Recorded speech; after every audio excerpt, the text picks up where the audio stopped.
तो चलें नबी के मोहब्बत करने वाला कतटा आजमत वाला उजैर অনেকে বলে এটা নবী ছিলেন, অনেক কিতাবে আছে এটা ওলি ছিলেন। উজাইর হলেন আল্লাহর একজন নবী। ওই সুবহানাল্লাহ। তিনি আল্লাহর এলাকা আল্লাহর শহর ঘুরতে ইচ্ছা চাইলেন আল্লাহ তাআলার কাছে। তো তিনি কোরআন শরীফে এই আয়াত হাদিস শরীফে এসেছে, আমি জাস্ট ঘটনাটা বলবো, জাস্ট বলে বেরিয়ে যাব। তো হযরতে উজাইর আল্লাহর দুনিয়া সফর করার জন্য, আল্লাহর নিয়ামত দেখার জন্য বেরোলেন। কি কি নিয়ে বেরোলেন? একটা ঘোড়া নিলেন। একটা কি নিলেন? ঘোড়া যাওয়ার জন্য। আবার অনেক কিতাবে আছে এটা গাধা, কিন্তু বেশি কিতাবে এসেছে যে ঘোড়া। আর নিলেন কিছু খেজুরের রস আর কিছু খাবার, রুটি। তো যেতে যেতে উজাইর আলাইহিস সালামের খুব টায়ার্ড হয়ে পড়লেন। আল্লাহ তাবারক তাআলা বললেন, শুয়ে পড়ো, শুয়ে পড়ো। শুয়ে পড়লেন। ঘুম থেকে উঠে উজাইর আলাইহিস সালাম জিজ্ঞেস করছেন আল্লাহ তাআলা, এ উজাইর কতক্ষণ ঘুমালে তুমি? এ উজাইর কতক্ষণ ঘুমালে তুমি? বলছেন এক বেলা কি এক বেলার থেকে একটু বেশি? আল্লাহ বলেন, না না, তুমি এক বেলা ঘুমাওনি, 100 বছর ঘুমিয়েছো। কত বছর? 100 বছর ঘুমিয়েছো।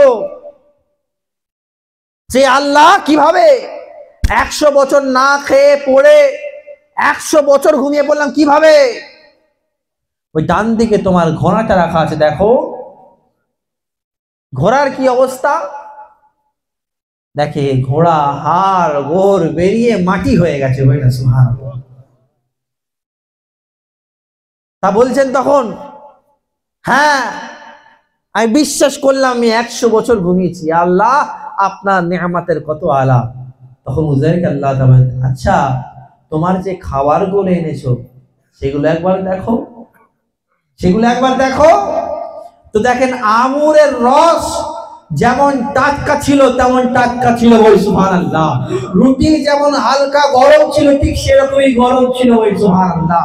তো সামিউল ইসলাম এখান থেকে বলতে চায়, যদি উজাইর আলাইহিস সালাম একটা নবী হওয়ার কারণে যদি তার মাথার কাছে শরীরের কাছে যদি আঙুরের রস আর রুটি থাকে, এটা পচে যাওয়ার জিনিস যদি না পচে, আর দূরে रहने वाला ঘোড়া নবীর থেকে দূরে ছিল, জীবন্ত জিনিস ঘোড়া না সরনে वाला না পচনে वाला ঘোড়া যদি দূরে থাকে সেটি যদি পচে যেতে পারে, তা সামিরুল ইসলামকে বলতে যাও, এ বাংলাদেশের মুসলমান নবীর সাথে থাকো, জিন্দা থাকবে, নবী থেকে দূরে যাবে মুর্দা হয়ে যাবে। আরে আমাদের আকীদা নবী জিন্দা, নবীর গোলামরা জিন্দা। ওই সুবহানাল্লাহ। আচ্ছা আমার নবী জিন্দা নবী না মুর্দা নবী? জোরে বলেন না। তাই জন্য কবি বলে, अरे ज़मीं मैली नहीं होती, ज़मन मैला नहीं होता, ज़मीं मैली नहीं होती, ज़मन मैला नहीं होता।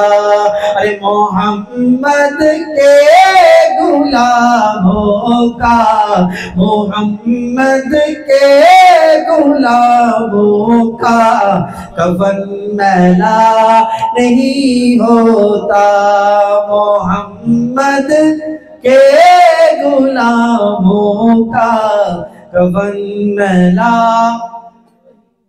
আরে নবীর গোলাম তো দূরের কথা, কবরে পচা পোড়া তো দূরের কথা, আরে কাফনের ময়লাটাও পরিষ্কার থাকে, কাফনটাও পরিষ্কার চকচকে ঝকঝকে থাকে। সুবহানাল্লাহ। সুবহানাল্লাহ।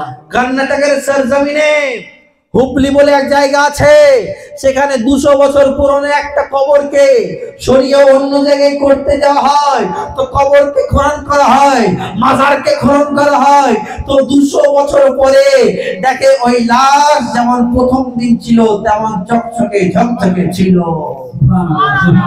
পাকিস্তান করাচির সরজমিনে এক আল্লাহর ওলির দরবার, প্রায় 350 বছরের পুরনো দরবারকে মসজিদ হওয়ার জন্য কবরকে তুলে অন্য জায়গায় করার চিন্তা না করা হলো। তখন চিন্তা ভাবনা করার পর যখন কবরকে খোলা হয়, তো দেখা যায় ওই আল্লাহর ওলি কবর চকচকে ঝকঝকে পরিষ্কার ছিল।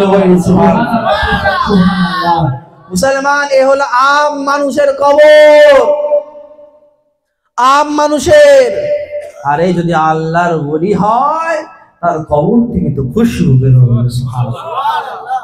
মুসলমান, আল্লাহ তাবারক তাআলা আমাদেরকে ওলির, আহলে বাইতের, সাহাবে کرامে রাসূলুল্লাহ সাল্লাল্লাহু আলাইহি ওয়াসাল্লামের উপর মুহাব্বতের উপর কায়েম ও দায়েম রাখুক। আল্লাহু আমিন।